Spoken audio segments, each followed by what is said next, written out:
आदाब, बहुत इस्तकबाल है। मैं हूं आपके साथ अबू हुरैरा। दहशतगर्दों के बढ़ते नापाक अज़ाइम से आलमी अमन को खतरा लाहक है। न्यूजीलैंड जैसे पुरअमन मुल्क में दहशतगर्दाना कार्रवाई होना दुनिया के लिए लम्हा फिक्रिया है, क्योंकि न्यूजीलैंड एक ऐसा मुल्क है जहां शिद्दत पसंदों और दहशतगर्दों के लिए दायरा तंग है।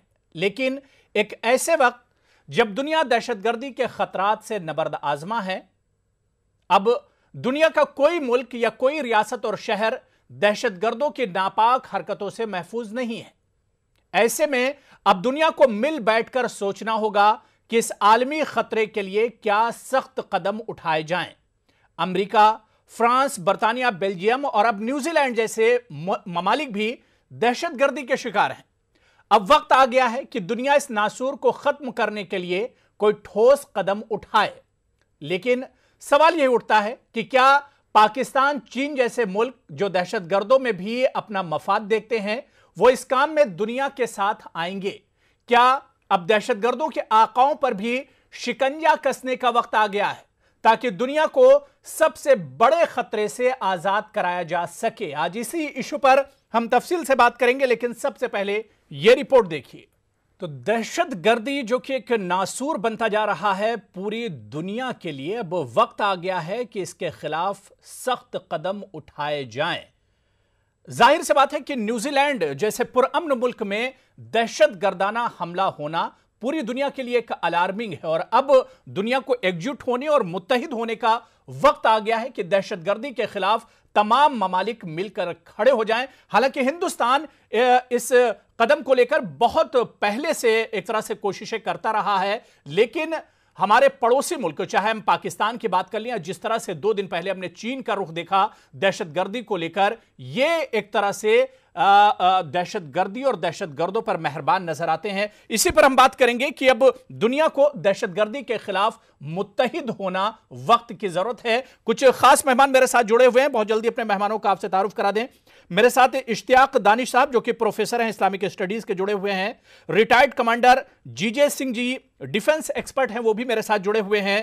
ख्वाजा इफ्तिखार अहमद साहब इस्लामिक स्कॉलर हैं, मेरे साथ वो भी इस इशू पर जुड़े हुए हैं। विनीता पांडे जी सीनियर जर्नलिस्ट हैं, सहाफी हैं, वो भी मेरे साथ जुड़ी हुई हैं। कुछ देर में कुछ और खास मेहमान और पैनलिस्ट भी मेरे साथ इस इशू पर जुड़ेंगे। सबसे पहले ख्वाजा इफ्तिखार अहमद साहब, आपसे ही शुरू करना चाहूंगा कि न्यूजीलैंड जब उसकी बात होती तो हमारे जहन में एक यही बात आती कि बहुत पीसफुल, बहुत पुरअमन मुल्क है, और यहां पर इस तरह का दहशतगर्दाना हमला होना मतलब अब दुनिया के लिए अलार्मिंग है। इफ्तिखार साहब, अभी पुलवामा का जख्म हरा है और उस हरे रंग को मज़ीद हरा किया है चाइना के वीटो ने अक़वाम मुत्तहिदा में मसूद अज़हर को बचाकर। बिल्कुल, और ये अमल उसने चौथी मर्तबा किया है।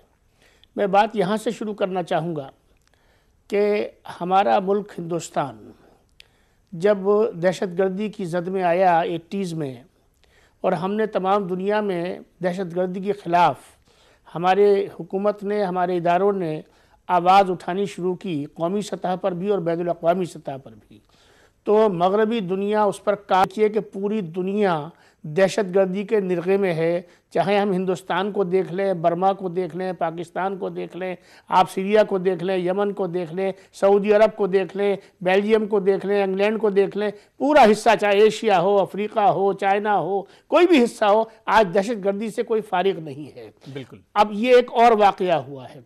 हमारी बदकिस्मती ये है कि जब भी कोई हादसा होता है हम इसी मिजाज की गुफ्तगू करते हैं और इसी तरह से उसकी मजम्मत करते हैं।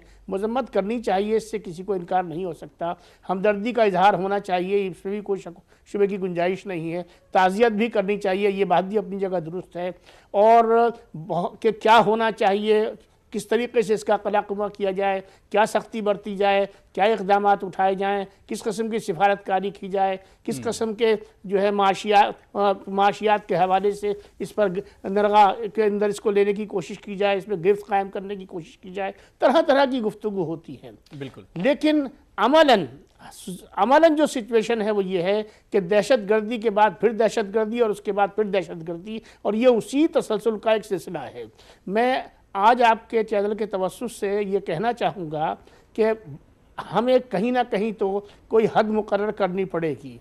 हम कितने पुलवामा सहना चाहेंगे आगे मुस्तकबिल में, हमें कुछ सख्त फैसले करने पड़ेंगे।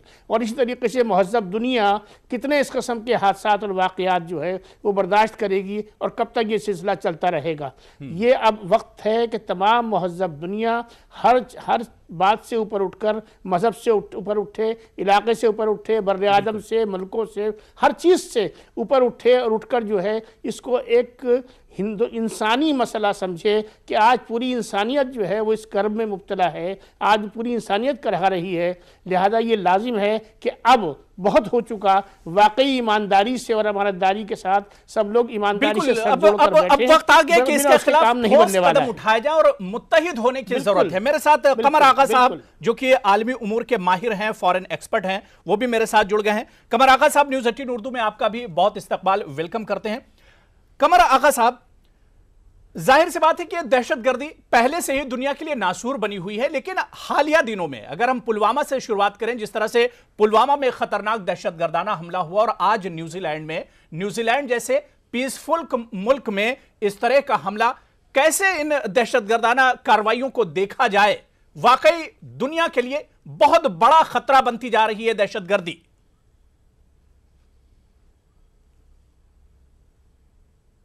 जी, आपने बिल्कुल सही फरमाया। दहशतगर्दी बहुत बड़ा एक ख़तरा बढ़ती जा रही है और दो चीज़ें हैं, दो किस्म की दहशतगर्दी इस वक्त हो रही है।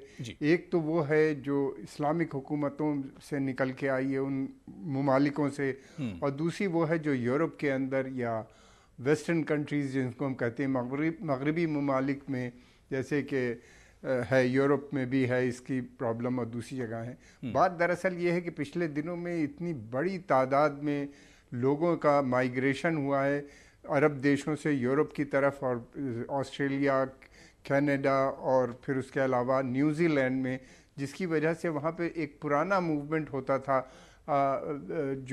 जिसको अपार्थाइड कहा जा सकता है, जो कि नस्ल के ख़िलाफ़ था, और वो मूवमेंट दोबारा से बहुत पावरफुल होता चला जा रहा है। एक दूसरे को ये ब्रीड कर रहे हैं, एक दूसरे को मजबूत बना रहे हैं, ये एक मूवमेंट दूसरे मूवमेंट को मजबूत बना रहा है। और उनके यहाँ भी फार राइट जो मूवमेंट है या इस किस्म के वाइट सुप्रीमेसिस्ट मूवमेंट हैं, वो एक ताकतवर बन चुके हैं। उनकी काफ़ी उनके उसमें एंटी मुस्लिम सेंटिमेंट्स जो हैं आपको बहुत स्ट्रॉन्ग नज़र आते हैं। और दूसरी तरफ वो जो माइग्रेंट हुए, जो लोग गए हैं वहाँ पे, नए लोग जो आए हैं वहाँ पे सेटल हुए हैं, उनके ख़िलाफ़ भी बहुत है। हमने पहले भी देखा था हिंदुस्तान के कई लड़के को इन लोगों ने उनका कत्ल हुआ था ऑस्ट्रेलिया में। न्यूजीलैंड में ये प्रॉब्लम कम थी, लेकिन अब न्यूजीलैंड और ऑस्ट्रेलिया दोनों जगह ये प्रॉब्लम नज़र आ रही है। इसको देखिए, जब तक के ये जो दहशत है ये चारों तरफ कम नहीं होगी तब तक ये बढ़ती रहेगी। इससे कि दहशत हमने भी देखा, अभी 40 जवान जिस तरीके से शहीद हुए हिंदुस्तान के अंदर, या पाकिस्तान के अंदर खुद कितने लोग मर रहे हैं, इसका अगर कोई सबसे बड़ा शिकार बना है, जिसका नुकसान हुआ है, वो मुसलमान और मुस्लिम देश हुए हैं। मुल्क के मुल्क तबाह हुए जा रहे हैं इसकी वजह से। और ये पता नहीं किस किस्म की ये सेल्फ डिस्ट्रक्टिव आइडियोलॉजी है जो कभी भी जीत नहीं सकती। ये हमेशा इससे सिर्फ नुकसान हो रहा है। इस वक्त जो यूरोप में लाखों मुसलमान लोग हैं, इनके एडमिशन की मुश्किल हो रही है, इनको जॉब्स नहीं मिल रही हैं, इनके ख़िलाफ़ इतना ज़बरदस्त है, क्योंकि इन्हीं ने जिस तरीके से पेरिस बॉम्बिंग की, जिस तरीके से इन्हीं ने ब्रसेल्स में बॉम्बिंग की, लोगों को मारा, बेगुनाह लोगों को, जिस तरीके से इन्हीं ने जर्मनी में, फिर उसके बाद इंग्लैंड में, रशिया में कई जगहों पे, खुद अमेरिका में कई जो वाक़यात हुए, उसकी वजह से पब्लिक ओपिनियन ख़ास तौर से मुसलमानों के लिए बहुत बिगड़ चुकी है। न तो इनको जॉब कोई देने पे तैयार है और न इनको रखने पे भी तैयार है। एक बड़ा सेक्शन, गवर्नमेंट का एटीट्यूड अभी नहीं बदला है, वैसे ही है। वो बुला भी रहे हैं इनको, वहाँ पे असाइलम भी मिल रही है, ठहर भी रहे हैं, लेकिन आम पब्लिक और जो ऑर्गेनाइजेशंस हैं वो ख़ास तौर से जो वाइट सुप्रीमिस्ट है या दूसरी फार राइट ग्रुप्स हैं, वो बेइंतहा ख़िलाफ़ हो गए, ख़ास तौर से मुसलमानों के इस वक्त क्योंकि सबसे बड़ी तादाद में यही वहाँ पे पहुँचे हैं। बिल्कुल। बिल्कुल इश्तियाक दानिश साहब, जो बात कमर आगा साहब कह रहे थे, इसी के आगे अगर हम बात करें, कमर आगा साहब बता रहे थे कि इस्लामिक ममालिक तो इससे जूझ ही रहे थे, दहशतगर्दी एक बड़ा मसला था ही, लेकिन यूरोपीय ममालिक के वेस्टर्न कंट्रीज की अगर हम बात करें तो अब वहां भी एक बड़ा मसला हो गया। मतलब अब दुनिया का कोई मुल्क, कोई रियासत, कोई शहर अछूता नहीं रहा इस नासूर से।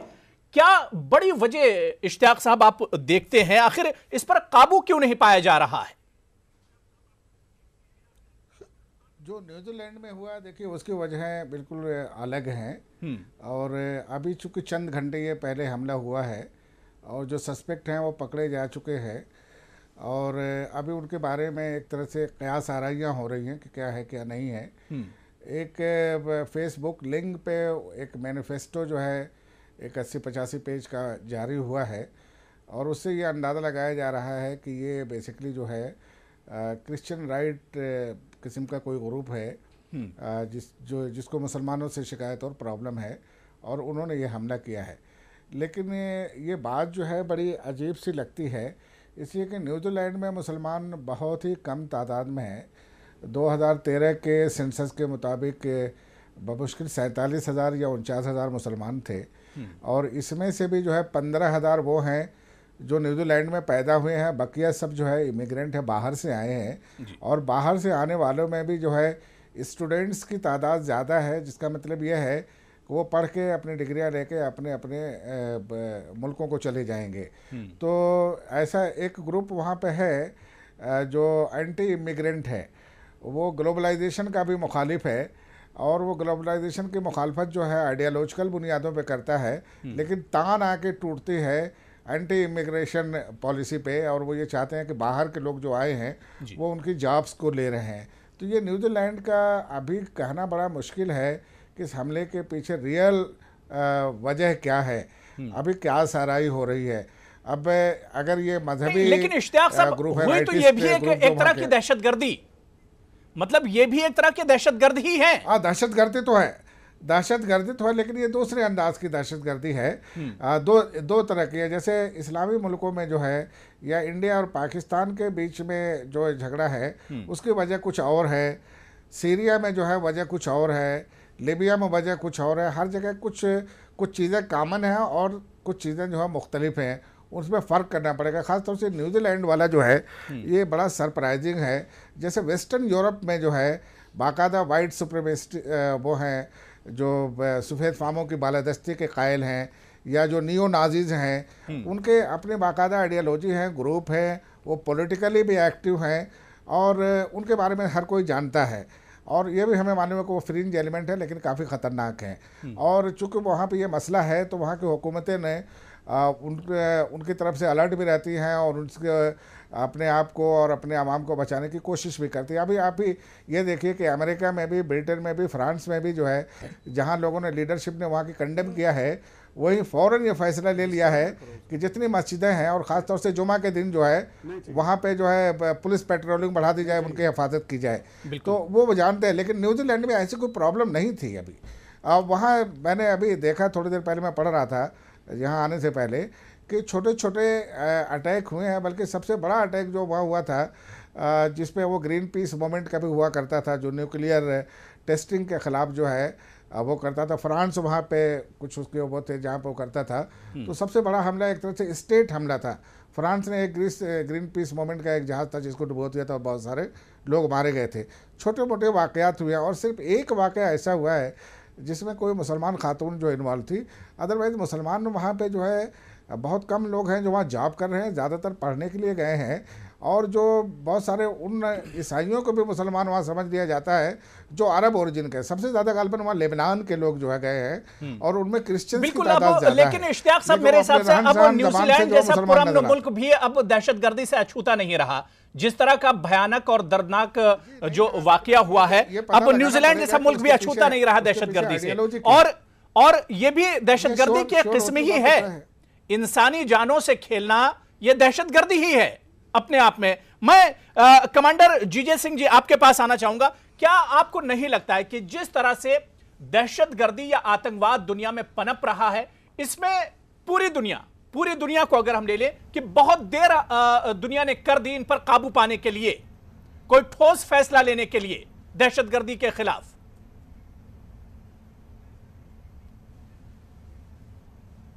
देखिए, सबसे पहले मैं ये कहना चाहूंगा कि ये जो इस्लाम की, इस्लामिक स्टडीज की, मुसलमानों की जो छवि खराब हुई है, जो परसेप्शन बनी है दुनिया के अंदर जी, वो उसामा बिन लादेन से पहले, उसके बाद उसामा बिन लादेन इसमें कंट्रीब्यूट किया कि ये एक टेररिज्म फैलाता है इस्लाम।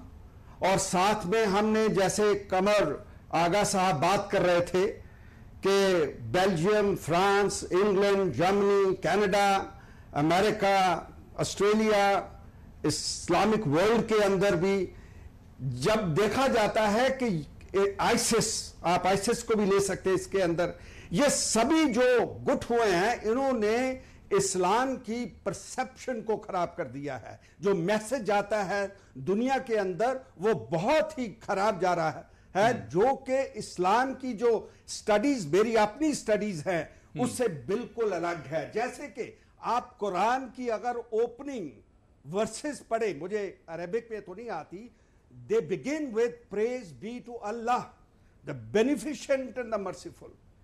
Allah, God, the Creator, is merciful. And then a Muslim prays, to Thee alone we worship. To Thee alone we ask for help. Show us the straight path, the path of those whom Thou hast favored, and not the path of those who earn your anger go astray. But unfortunately क्या हो रहा है कि दुनिया के अंदर ये अस्ट्रे लोगों का जो बोलबाला हो चुका है, जिन्होंने इस्लाम को एक नेगेटिव सेंस इमेज बना दिया है। और ये सब गलती जो है ये उल्मा की है, स्कॉलरशिप की है। क्योंकि स्कॉलरशिप जो है इस्लाम का, मेरा अपना बहुत एक्सपीरियंस है इस स्टडीज में, रिलीजन में। मैं अलेक्सा मॉस्क जेरूसलम जा चुका हूं, काफी दोस्त हैं, हम इसके ऊपर डिस्कस करते हैं। इंटरफेथ जो डिबेट्स होती है हमारे यहाँ बेंगलोर के, उसके अंदर पार्टिसिपेट किया है।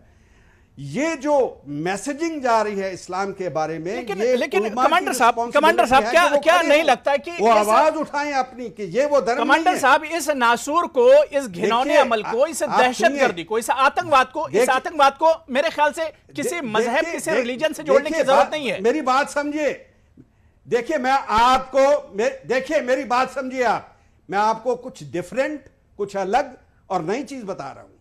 इस्लाम अब्राहमिक रिलीजन है। अब्राहम से 3 रिलीजन आते हैं।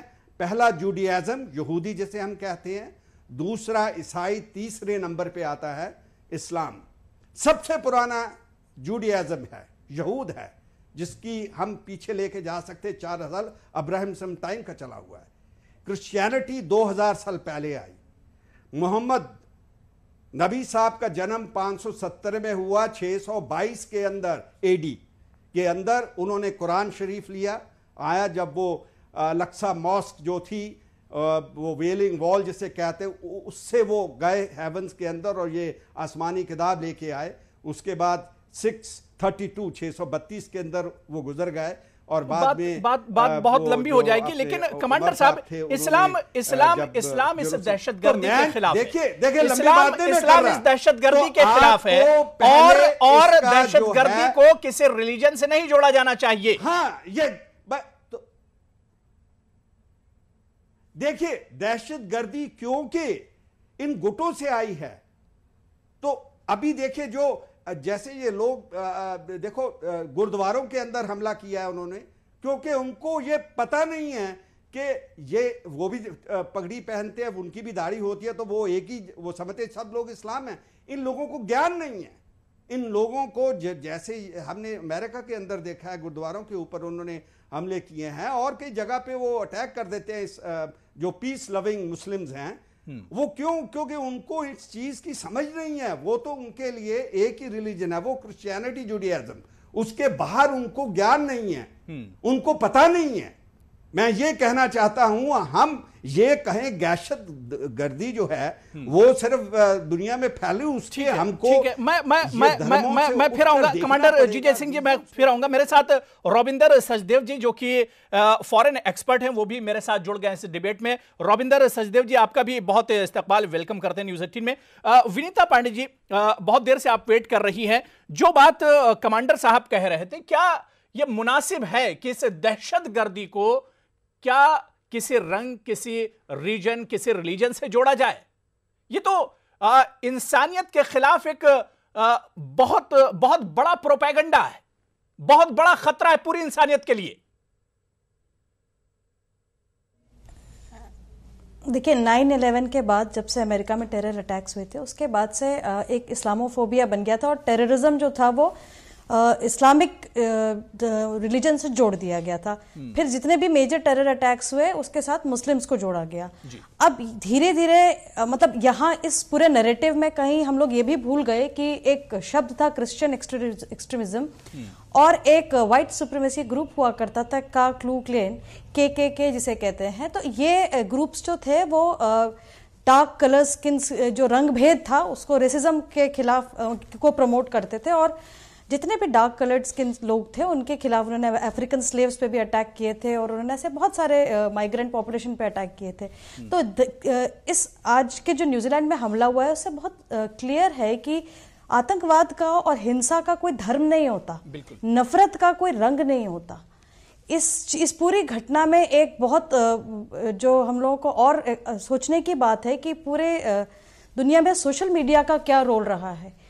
पूरा ट्विटर और फेसबुक पे लाइव चल रहा है ये टेलीकास्ट, तो क्या हिंसा को भड़काने में, क्या टेररिज्म को प्रमोट करने में, और मैं किसी धर्म के टेररिज्म को नहीं बोल रही हूँ, अपने आप में वायलेंस को बढ़ाने में क्या सोशल मीडिया का अपने आप में एक रोल नहीं रहा है? क्या इस जो जब से ये बढ़ा है, हमने कभी महसूस किया कि पिछले साल 2,70,000 ट्विटर में अकाउंट्स को रोका गया था टेररिज्म को प्रमोट करने के लिए?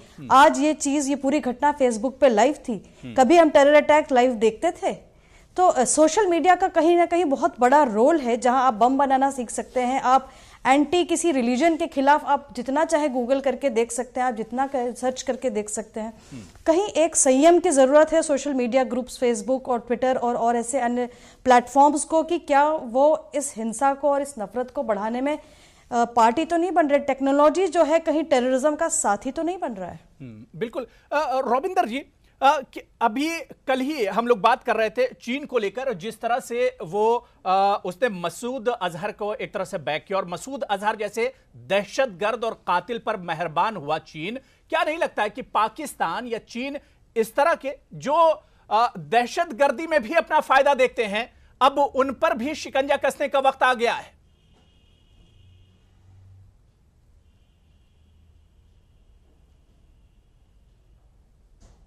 और टेररिज्म को के अलावा एक बहुत बड़ी उसमें चीज ये थी कि चीन भारत को ओवरऑल पाकिस्तान के साथ हाइफरनेट करना चाह रहा है।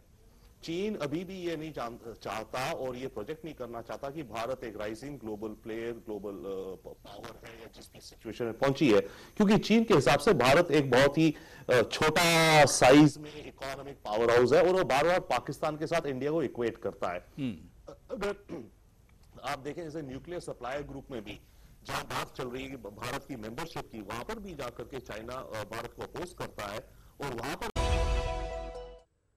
तो दहशतगर्दी पूरी दुनिया के लिए अब खतरा बन गई है। जिस तरह से न्यूजीलैंड में दहशतगर्दों ने नंगा नाच नाचा है और जो घिनौना खेल खेला है, ऐसे में पूरी दुनिया को मुत्तहिद होना पड़ेगा, यूनाइट होना पड़ेगा, ताकि इस नासूर को जड़ से उखाड़ा जा सके। कुछ खास मेहमान मेरे साथ जुड़े हुए हैं, इसी इशू पर लगातार हम बात करें।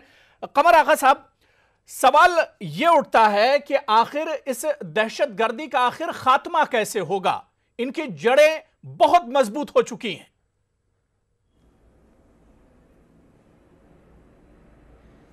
कई चीज़ें हैं। पहली बात तो यह है कि जब दहशतगर्द को ममालिक अपनी फॉरेन पॉलिसी, अपने इंटरेस्ट से जोड़ देते हैं, अपने इंटरेस्ट को प्रमोट करने के लिए जोड़ देते हैं, तो बहुत ख़तरनाक हो जाती है। दूसरी बात यह है कि मज़हब के नाम पे जो के नाम पे जो दहशत फैलाई जाती है ये बहुत ख़तरनाक होती है। और इसको जो वेस्टर्न यूरोप वाले जो हैं इसको इस्लामिक टेररिज्म इसलिए कहते हैं कोट इन कोट के ये जिहाद के नाम पे लड़ा जा रहा है, और इसको जो ये जिहाद के नाम पे जो दहशत फैलाई जा रही है और उसके पीछे जो लोग हैं वो सब मजहबी जमातें हैं, गैर मजहबी जमातें नहीं नज़र आती, ये सेकुलर नहीं है वहाँ पे, ये सब मजहबी हैं। तो इस वजह से ये और सीरियस हो गई है और ये इसी वजह से पनप रही है कि कभी ना कभी कोई ना कोई देश इसको सपोर्ट करता रहता है और इनको बड़ी रकम मिलती रहती है। फिर उसके बाद ये कि सेल्फ सस्टेन भी हो गए हैं और ये एक बहुत ख़तरनाक रुख इन लोगों ने अडॉप्ट कर लिया है। मैंने इराक़ में, सीरिया में और बहुत से मुल्कों में देखा पूरे शहर तबाह बर्बाद हो गए इनके चलते हुए। और इसका मैंने पहले भी कहा था सबसे बड़ा नुकसान जो अगर किसी को हो रहा है तो वो मुसलमानों को हो रहा है। लेकिन ये है कि ये दहशतगर्द जो हैं ये सिर्फ दो तरह के हैं। एक तो वो हैं जो सेंट्रल एशिया और साउथ एशिया में चल रहे हैं, तालिबान जिनका एक मॉडल बना था और वो ज़्यादातर जो थे वो लिबरल इस्लामिक सेटअप यहाँ के जो था हनफी सेक्ट के बीच में है। और दूसरा जो है वो अलकायदा है जो कि जिसको कि हम सल्फ़ी सेक्ट यानी अरब देशों में बनाया गया था। तो बहुत सोच के पाकिस्तान ने इन ऑर्गेनाइजेशंस को बनाया था। एक काम ये था कि सेंट्रल एशिया साउथ एशिया में, दूसरे का काम अरब देशों में जहाँ पे सल्फ़ी जमातें या सल्फ़ी आइडियोलॉजी ज़्यादा पॉपुलर है उनको वहाँ पे बढ़ाना। और इनके कई काम थे। इनका एक तरफ तो काम ये था कि जिहाद के नाम पे इन्हीं ने जो किया वो हम सब जानते हैं। दूसरी तरफ अपने ममालिक में भी इन्हीं ने जो प्रोग्रेसिव मूवमेंट थे उनका ख़त्म किया। इनका इस्तेमाल ये कि बहार अरब को दबाने में भी करवाया गया, इनका इस्तेमाल किया गया, इनका इस्तेमाल अलग अलग कंट्रीज़ में किया गया। तो ये इनको जब तक कि ये इनके पीछे जो मुल्क हैं जो इनको सपोर्ट कर रहे हैं वो जब तक इनको सपोर्ट मिलती रहेगी ये इस तरह ख़त्म होने वाला नहीं है। और ये मेरा समझता हूँ कि इस वक्त प्रेशर बिल्डअप होना चाहिए कि इनको किसी मुल्क से सपोर्ट नहीं मिलनी चाहिए। उसके बाद लोग काफ़ी हैं। हमने अफ़गानिस्तान में जिस तरह से अब दोबारा से तालिबान को लाया जा रहा है, अगर वहाँ पे तालिबान आएंगे तो फिर मुझे लगता है कि वहाँ पे एक बार दोबारा से डीस्टेबलाइज हो जाएगा। एक तो पहले ही स्टेबिलिटी नहीं आई, 80% से ज़्यादा लोग तालिबान को नहीं चाहते कि वहाँ हुकूमत में लाएं, लेकिन अमेरिकन इंटरेस्ट है, वो चाहता है कि वो वापस आएँ, अपनी फ़ौजें विड्रा करना चाहते हैं। उनका मकसद ये है कि तालिबान आएगी तो ईरान को कंटेन करेगी, एक उनकी फ़ौजें भी वहाँ से कम हो जाएंगी और उनका जो ख़र्चा है वो भी कम हो जाएगा अफ़गानिस्तान के ऊपर। तो जब तक इस तरह की दोहरी पॉलिसीज़ रहेंगी मुल्कों की, मैं नहीं समझता कि ये ख़त्म होगा मसला। ये बहुत सीरियस है और हम ये देख रहे हैं कि 17वीं सेंचुरी से जब से बिल्कुल जी कमर साहब बात पूरी कर लीजिए। कमर आगा साहब जी, मैं ये देख रहा हूँ 17वीं सेंचुरी से एक मिनट से भी कम लूंगा। मैं ये देख रहा हूँ 17वीं सेंचुरी से जब से इस्लामिक हुकूमतें का डाउनफॉल हुआ है तब से पॉलिटिको रिलीजियस ऑर्गेनाइजेशन का इमरजेंस होता है। एक तरफ मुस्लिम हुकूमतें का डिक्लाइन, दूसरी तरफ यूरोप का इमरजेंस। वहाँ के ऊपर वहाँ पे हमने देखा कि जिस तरीके से इनलाइटनमेंट मूवमेंट और फिर उसके बाद industrial revolution, democracy, rule of law आया, हमारे यहाँ लगातार डिक्लाइन होता रहा। हमने अपना कोई नया ऑर्डर नहीं बनाया, हमारे वही फ्यूडल डेमोक्रेटिक, वही फ्यूडल ट्राइबल सेटअप में हम चलाना चाहते हैं मुल्क को। हम पीछे की तरफ जाने की बात करते हैं, वो लोग आगे की तरफ जा रहे थे। साइंटिफिक टेम्पर उन्हीं ने डेवलप किया, हम वो नहीं कर पाए। हमारा लगातार तब से जो डिक्लाइन हुआ है पिछले 300 साल में मुस्लिम हुकूमतों का साइंस, टेक्नोलॉजी या आर्ट्स, साइंसेस या दूसरे फील्ड में कंट्रीब्यूशन अगर आप देखें तो बहुत निगलिजेंस हैं। जो बड़े साइंटिस्ट या कोई पैदा हुए हैं तो वो गैर मुस्लिम ममालिक में पैदा हुए हैं या उन जगहों पे पैदा हुए हैं यूरोप में जाके उनका काम किया है। लेकिन इस्लामिक हुकूमतों का कोई बड़ा रोल नहीं रहा है। हमने बहुत इस्लाम के नाम पे वेरी अथॉरिटेरियन तानाशाह हमने क्रिएट किया, जबकि इस्लाम इनके ख़िलाफ़ है।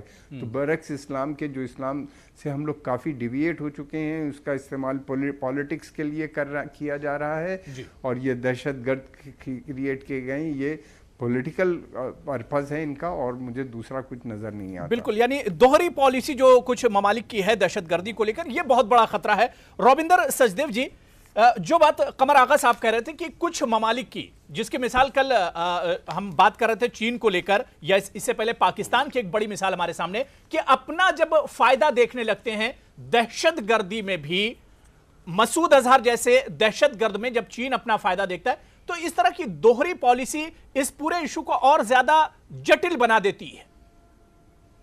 No definitely so. मैं दो चीजें कहूंगा और बाकी भी, एक तो कमर आगा साहब ने जो बातें कही मेरे ख्याल से बहुत ही डीप बातें कही, उन पे हमें रिफ्लेक्ट करना चाहिए, वन। सेकेंडली ये जो बात है कि ये जो स्टेट्स है, जो गवर्नमेंट्स हैं, जो देश है, जो प्रमोट करते हैं एज अ स्टेट पॉलिसी, जब तक वो नहीं क्लियर कट इसके खिलाफ खड़े होंगे तब तक इस चीज का आंसर नहीं निकलेगा। और जैसे अभी बात हो रही है, अफगानिस्तान से अमेरिका विड्रॉ करने जा रहा है तो इंस्टेबिलिटी वहां भी और बढ़ेगी।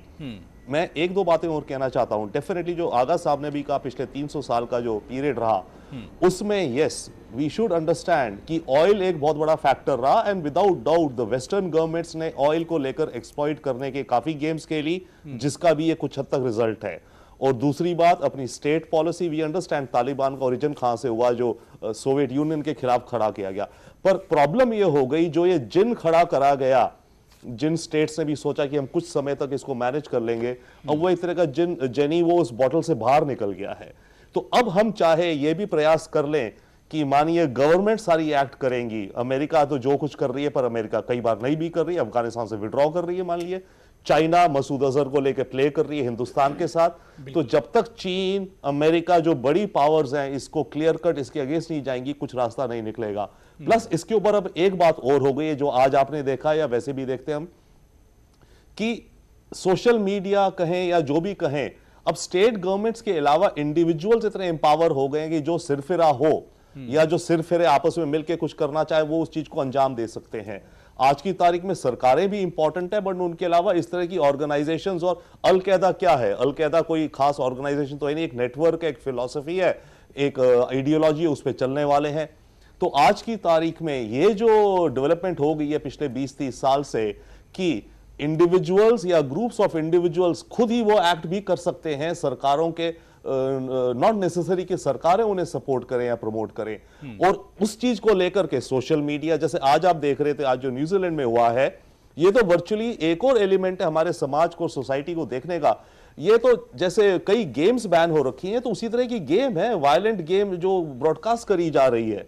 तो बहुत सारे और फैक्टर्स भी हैं जो पहले सोशल मीडिया के डिस्कस हो रहे थे, वो अलग रखी है। बट पॉइंट इसकी, जब तक सरकारें फर्मली एक्ट नहीं करेंगी और उसको कोई गारंटी, दुनिया में कोई प्रिंसिपल्ड रिलेशन तो कोई रखता नहीं है, ऑब्वियसली हर कंट्री अपने सेल्फ इंटरेस्ट पे काम करती है।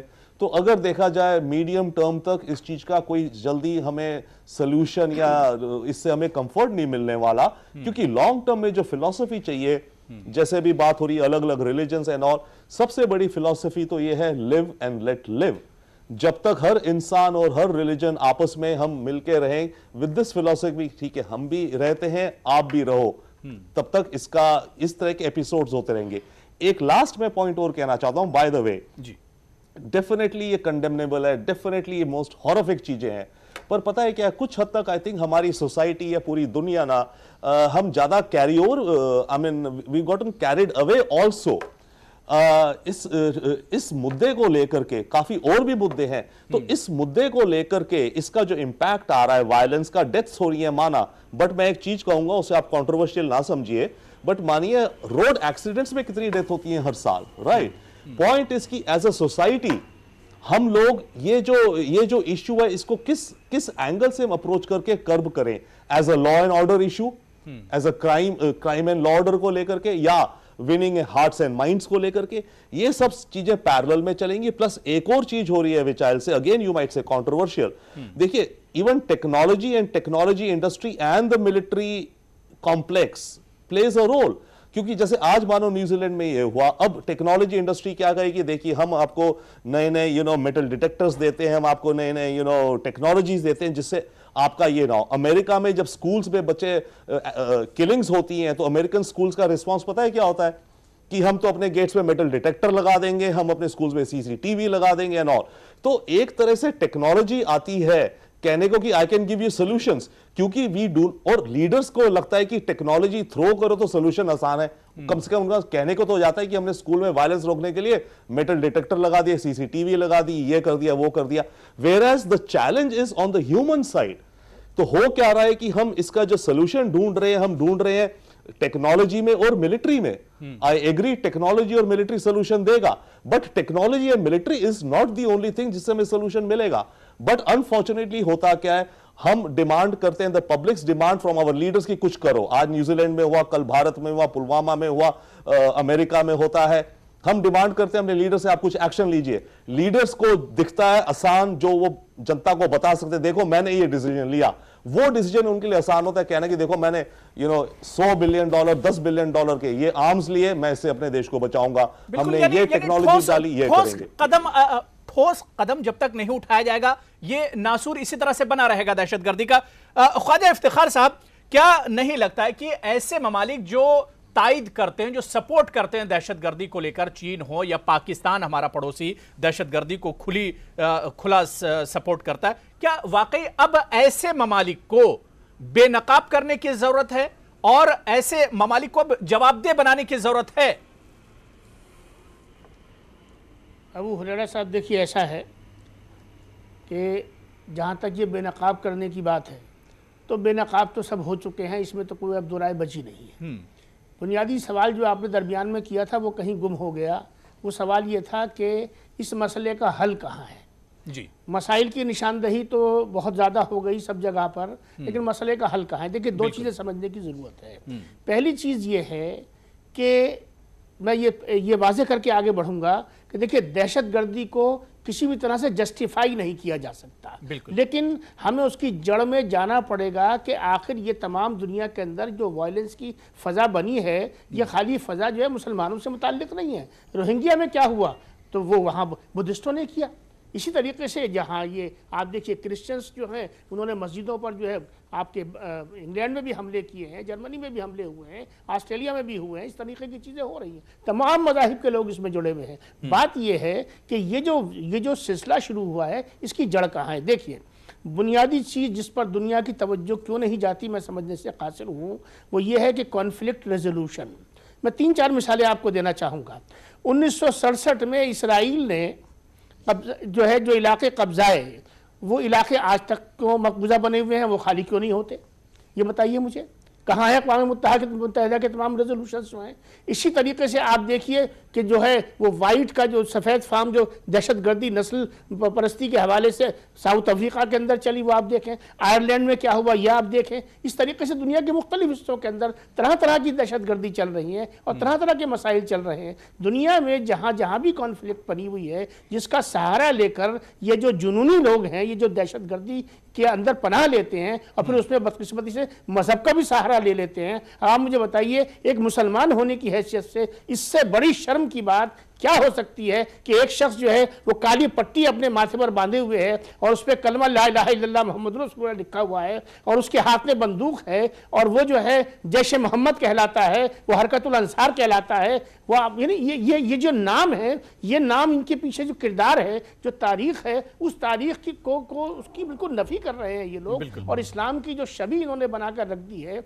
लिहाजा ये ज़रूरी हो जाता है कि इस बात को अगर मैं मुसलमानों की तरफ लेकर जाऊँ तो मुसलमानों पर अब ये लाजिम है कि दाएं और बाएं का किस्सा छोड़िए, ये बहुत बड़ा चैलेंज तमाम इस्लामी दुनिया के सामने, तमाम मुसलमानों के सामने भी खड़ा है। पूरी दुनिया के लिए बहुत बड़ा चैलेंज है। अब तो पूरी दुनिया को आप इसमें ले लीजिए, सामने भी खड़ा है। और देखिए, आज जो वाकया हुआ है जिसकी हम आप गुफ्तगू कर रहे हैं, ये सारी गुफ्तगू इस्लाम और मुसलमानों पे चली गई। आज एक मसीही ने मस्जिद के अंदर 50 लोगों को शहीद किया है और मुतअद्दिद लोगों को जख्मी किया है। हमारी बहनें भी सोशल मीडिया की बात कर रही थी, रविंद्र साहब भी सोशल मीडिया की बात कर रहे थे कि सोशल मीडिया पे किस तरीके से इसको लाइव दिखाया गया है। तो ये नासूर, कोई मजहब इससे बच नहीं रहा है। इसको कोई भी आप नाम दे दीजिए, आप इसको इस्लामोफोबिया कह दीजिए, आप इसको तालिबानाइजेशन कह दीजिए। आप ये देखिए कि तालिबान को कौन लाया था, तालिबान की ट्रेनिंग किसने की थी, ये सिलसिला कहाँ से शुरू हुआ, सोवियत यूनियन क्यों घुसा अफगानिस्तान के अंदर, फिर उसे क्यों भागना पड़ा, आज अमेरिका क्यों भाग रहा है। कल हमें अमेरिका ने तालिबान को लाए, अब बीच में तालिबान से उन्होंने तलाक दे दी, अब फिर वो तलाक जो है तालिबान के साथ में निकाह करने के लिए जा रहे हैं। आखिर ये क्या सिलसिला है? अभी दरमियान में जो बात कही गई कि हर मुल्क जो है वो कहीं ना कहीं अपना मफाद देख रहा है। चीन अपना मफाद देख रहा है, मसूद अजहर को बचा रहा है, क्योंकि उसके यहाँ भी दहशतगर्दी का किस्सा चला हुआ है। रूस अपना मामला देख रहा है, अमेरिका अपना मामला देख रहा है, हिंदुस्तान अपना मामला देख रहा है। मैंने जो बात शुरू में कही थी वो ये कही थी कि अब ये जो चीज़ है कि मेरा मफाद तेरा मफाद, तमाम इंसानियत करा रही है। जब तक तमाम लोग इसमें इकट्ठे नहीं होंगे तब तक ये मसला हल नहीं होगा। भाई रविंद्र ने बड़ी अच्छी बात कही थी, देखिए लिव और लेट लिव, दुनिया में यही एक उसूल है जो हमेशा से चला है, इसको चलना चाहिए। और आखिरी बात मैं अबू हुरैरा साहब ये कहना चाहता हूँ, बदकिस्मती से इस्लाम के अंदर जितनी जमहूरी रिवायात और अक़दार रही हैं, मुसलमान बिल्कुल उससे दूर जा चुके हैं।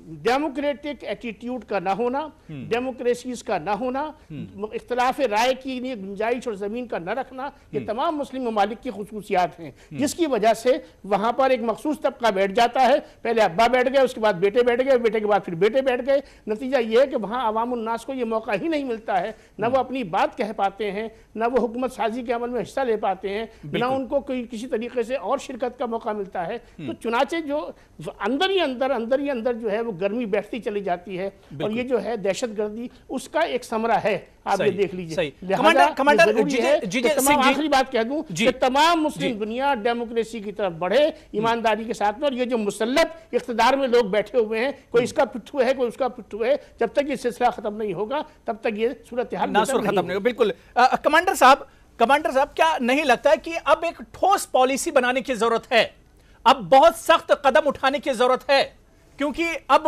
कोई रीजन, कोई रिलीजन, कोई सेक्टर, कोई मुल्क इसे अछूता नहीं रहा है, बहुत ठोस कदम उठाने की जरूरत है।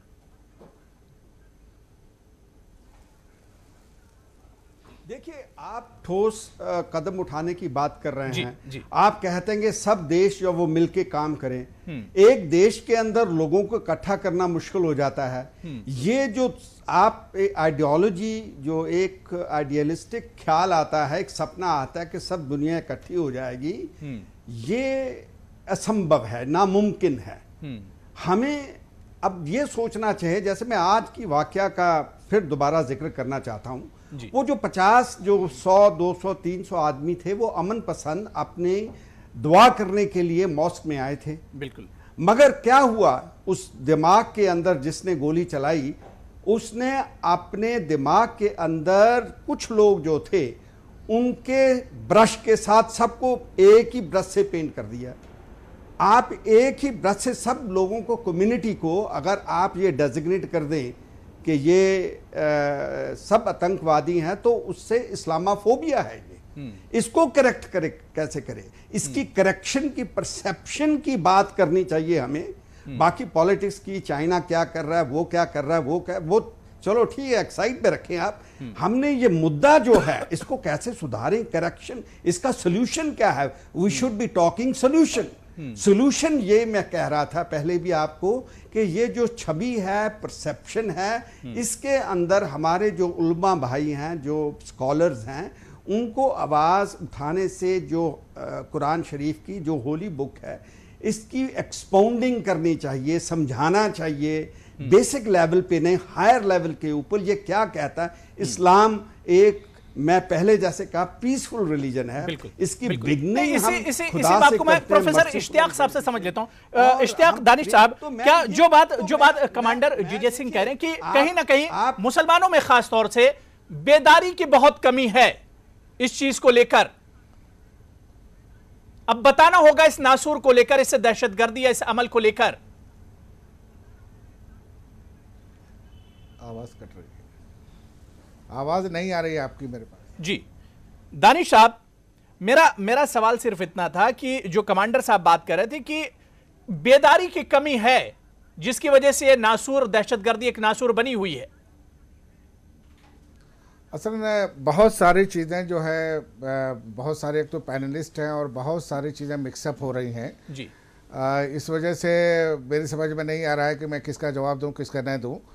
तो एक तो यह कि ये इन प्रिंसिपल तो इसमें शक नहीं है कि बेदारी की कमी है। मुस्लिम दुनिया में जहालत बहुत ज़्यादा है, न सिर्फ अपने मजहब के ताल्लुक से, बल्कि बेसिक जो लिटरेसी कहते हैं वो भी जो है नहीं पाई जाती है। एक बात जो अभी बहुत ज़्यादा चली है, कई लोगों ने कहा कि ये नासूर है, आप बार बार जोर दे रहे हैं, इसमें कोई शक नहीं है कि दहशतगर्दी एक नासूर है और अब कोई बचा भी नहीं है उससे है। लेकिन आप जो ये कह रहे हैं कि इसको अब ख़त्म करना चाहिए, तो ख़त्म कौन करेगा?